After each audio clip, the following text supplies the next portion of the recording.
आज फागुन 21 प्रतिनिधि सभा निर्वाचन 2082 हामी चाहिँ मतदाता स्थलनिर जाँदैछौँ र अब यो मेरो पहिलो भोट पनि हो, मेरो भाइको पनि, मेरो पनि र यिनको चाहिँ दोस्रो हो। र अब हामीले चाहिँ त्यहाँ कस्तो माहौल रहेछ के रहेछ पनि अब हामीले देखाउनेछौँ है त। हामी चाहिँ अब करिब मतदान स्थलनिर आइपुगेका छौँ। यहाँ चाहिँ हामीले पार्किङ पनि देखिरहेका छौँ। यतिका वर्षको राजनीतिले पनि यो बाटो अब यस्तै धुलाम्मै छ, यस्तै छ। र मम्मीले चाहिँ भोट दिएर आइसक्नु भएछ। मम्मीका साथीहरूले पनि दिनुभयो अरे। ल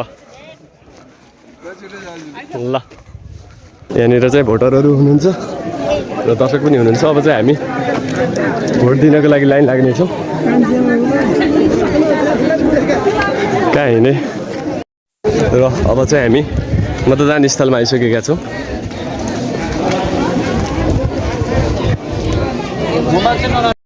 भित्र हजुर भित्र चाहिँ मोबाइल लान पाइने रहेछ। म चाहिँ मतदान गरेर आइसकेपछि चाहिँ फेरि रेकर्ड गर्नेछु है त। भाइले मैले मम्मीले चाहिँ भोट दिएर आइसक्यो। अब चाहिँ बाबा चाहिँ लाइनमै हुनुहुन्छ। जस एकछिनपछि भोट दिएर बाबा पनि आउनुहुन्छ। यहाँनिर चाहिँ भोट चलिरहेको छ। भित्र चाहिँ जियोस् भिडियो गर्न पाइने रहन्छ। सुरक्षाकर्मीहरू चाहिँ फर्किँदै हुनुहुन्छ फेरि अर्को ठाउँमा जानको लागि होला। निर्वाचन चलिरहेको छ। किशोर पनि भोट दिएर आइसकेका छन् र हाम्रो गाउँको आमाहरू पनि भोट दिन लौरो टेकेर आउँदै हुनुहुन्छ। र यसरी दिएको भोटको चाहिँ हजुरहरूले पनि सदुपयोग होस्, नेताहरूले पनि राम्रोसित काम गरून्। ल ल हाम्रो गाउँको केटाहरू, दाईहरू, जेन्जीहरू भोट दिन आउनु भएको छ।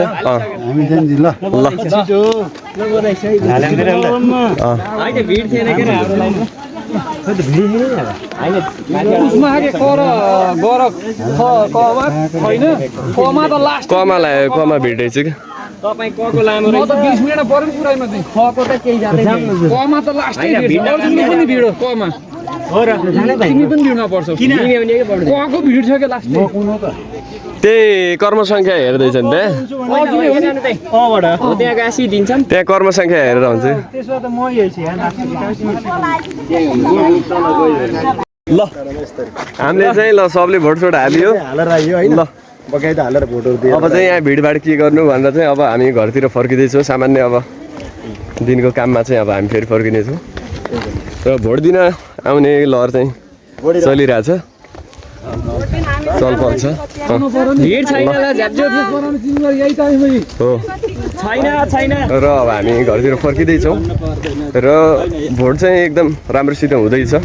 र यो निर्वाचन अब यस्तो प्रतिकूल अवस्थामा पनि हाम्रो अन्तरिम सरकार गठन भएर अन्तरिम सरकारले चाहिँ सफलतापूर्वक निर्वाचन अब गर्दैछ र सम्भवतः एकदम शान्तिपूर्ण नै सम्पन्न हुन्छ। र यो निर्वाचन गराउन सम्भव भएको होइन, यसको लागि चाहिँ हाम्रो अन्तरिम सरकारलाई पनि एकदम धेरै धन्यवाद छ। अब बनेको सरकारले पनि जनताहरूको पिरमर्का आशाहरू चाहिँ बुझोस्, जनताहरूले चाहे अनुरूप, देशले खोजे अनुरूपको विकास होस्, परिवर्तन होस् होइन, जियोस् असल व्यक्तिहरू उठिरहन् र हामीले दिएको भोटको पनि कदर होस्। र त्यही नै हो। अब ठिक छ, हजुरहरूले पनि अवश्य भोट हाल्नुभयो होला। ल गाउँमा जसले पनि यसलाई भोट दे उसलाई भोट दे भनेर अनुरोध गरिरहेको थिएँ। त्यही भएर तिनीहरूलाई देखाउन भनेर चाहिँ मैले गोजीमा मतपत्रै बोकेर आएको छु है। फेरि हामी तिनटैले अब अङ्कल आन्टीहरू आमाहरू चाहिँ अब भोट दिन जाँदै हुनुहुन्छ।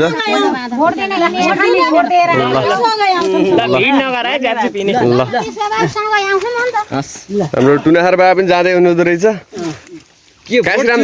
काशीराम दाईहरू जानुभयो खिचिया छु। ल हामी चाहिँ भोट दिएर आइवरी फेरि यहाँ चाहिँ अब अलि धारे कृषक मान्छे मौरी पालन, यहाँ चाहिँ हामी मौरी हेर्दैछौँ के कस्तो रहेछ। अहिले मौरीको सिजन पनि आउँदैछ र चाकाहरू के कस्तो बनाएको छ, क्विन्सेल बनाएको कि छ कि छैन, ती यावत कुराहरू चाहिँ हामी हेर्दैछौँ है त। यो मौरीको भिडतिर पनि हेर्नु एउटामा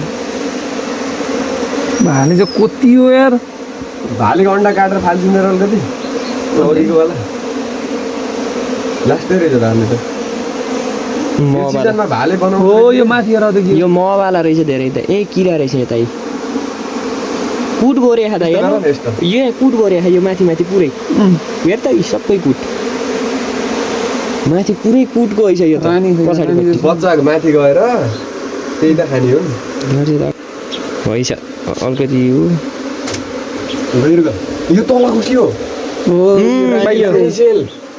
यता हेर यो भिडियो गर्दै रहेछ रानी सेल रहेछ यहाँ चाहिँ रानी सेल घार विभाजनको समय पनि आएको छ र जियोस मौरीको सङ्ख्या पनि राम्रै रहेछ घार विभाजन अर्को साइड हेरौँ अब राम्रै हुन्छ एकटा यो चाहिँ हाम्रो एकदम अर्ग्यानिक मह यो चाहिँ थोरै झिकेको छौँ हामीले अहिले चाहिँ हामीले अब घार पाउनुमा छ अरे यसमा न यसमा होला यसमा कि यसमा टोको हेर् नि घुमाइरहेछ दाइ हेर्न न घुमाएको हेर्न विशाल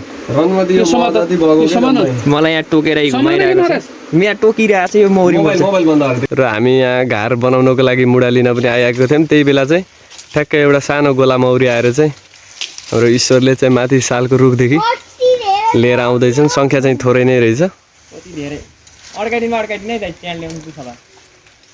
हामीले चाहिँ मौरी अघि छोपेर चाहिँ ल्याएर चाहिँ घरमा सेट गर्न खोजेको थियौँ र यो चाहिँ एकदम गाह्रो परिरहेको छ थोरै सङ्ख्यामा थियो र अब प्रयास जारी छ अब थोरै भित्र छ र बाहिर यतापट्टि पनि रिगिरहेको छ अब के हुन्छ यो चाहिँ अब हेर्दै गरौँला र आज भोट दिएर पनि आइयो र अब के नतिजा हुन्छ त्यो पनि बिस्तारै थाहा हुँदै गर्ला र आजको भिडियोमा चाहिँ यति नै थियो फेरि अर्को भिडियोहरूमा चाहिँ भेट हुने नै छौँ त्यति दिनजेलको लागि चाहिँ ल बाई बाई